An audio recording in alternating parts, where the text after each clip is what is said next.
जाति जाति में जाति है जो के तन के पात, रैदास मनुष्य न जुड़ सके जब तक जाति न जात। भारत देश संत महात्माओं की भूमि है। भारत की धरती पर कई बड़े संतों ने जन्म लिया है। इन महान संतों में एक हैं संत रविदास जी।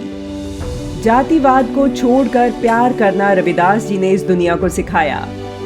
रविदास जी ने हमेशा ही अपने दोहों और रचनाओं के जरिए लोगों को समाज में फैली बुराइयों और कुरीतियों के बारे में जागरूक कर सामाजिक समरसता का अद्भुत उदाहरण प्रस्तुत किया। रविदास जी का जन्म भारत में जिस काल में हुआ, उस समय समाज का स्वरूप अत्यंत विक्षुब्ध, अशांत और संघर्षमय था। आतताइयों के आक्रमण के कारण समाज किंग कर्तव्य विमूढ़ स्थिति में था। उस दौरान भारत में मुस्लिम आक्रांताओं का बोलबाला था। चारों ओर गरीबी, भ्रष्टाचार और अशिक्षा थी। ऐसी विषम स्थिति में प्रबुद्ध संत समाज द्वारा पुनर्जागरण का सजीव आंदोलन प्रारंभ हुआ, जिसमें संत रविदास का अत्यंत महत्वपूर्ण स्थान है। उनका व्यक्तित्व और कृतित्व बहुत विराट, करिश्माई और चमत्कारी घटनाओं से परिपूर्ण था। उन्होंने तत्कालीन समाज की वेदना को समझा और उसके व्यवहारिक समाधान जनभाषा में प्रतिपादित किए। उनकी वाणी में लोक कल्याण का स्वर प्रमुखता से व्यक्त हुआ। वह उन संतों में नहीं थे जो गुफाओं में बैठकर केवल आत्म कल्याण के लिए स्वांतः सुखाय साधना करें। उनका दर्शन पलायनवादी नहीं था।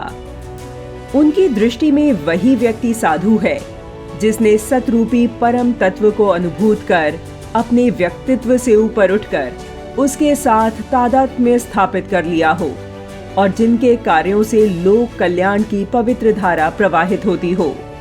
संत रविदास का चिंतन आत्मोन्नति सहित परमात्मा के मिलन को साध्य मानकर लोक मंगल की कामना करता है। ईश्वरोन्मुख तो कोई भी व्यक्ति हो सकता है, किंतु उसके जीवन में कर्म कांड रहित निर्मल प्रेम और भक्ति की सहज अनुभूति का दिव्य स्वरूप होना चाहिए। रविदास का जन्म 14वीं शताब्दी में काशी के निकट मुंडियाडीह में निर्धन चर्मकार परिवार में हुआ था। ऐसी मान्यता है कि माता कर्मा ने रविवार को पुत्र को जन्म दिया था, जिस कारण बच्चे का नाम रविदास रखा गया। पिता रघु जूते गांठने का काम करते थे। रविदास जी बचपन से ही आध्यात्मिक और उदार प्रवृत्ति के थे। उनका मानना था कि सच्ची साधना मनोनिग्रह है। इंद्रियों का दास बने रहने पर भौतिक संपदा पतन का कारण बनती है। रविदास जी की साधना और भक्ति भावना की श्रेष्ठता के कारण काशीराज दंपत्ति, चित्तौड़ की झाली रानी और भक्त मीराबाई ने स्वप्रेरणा से उन्हें अपना गुरु माना। रविदास का मन पारिवारिक व्यवसाय में नहीं लगता था। उन्हें साधु संतों की सेवा और आध्यात्मिक विषयों में रुचि थी। माता पिता ने इन्हें इससे विरत करने के लिए उनका छोटी उम्र में ही विवाह कर दिया, लेकिन इसका उनके जीवन पर कोई असर नहीं पड़ा।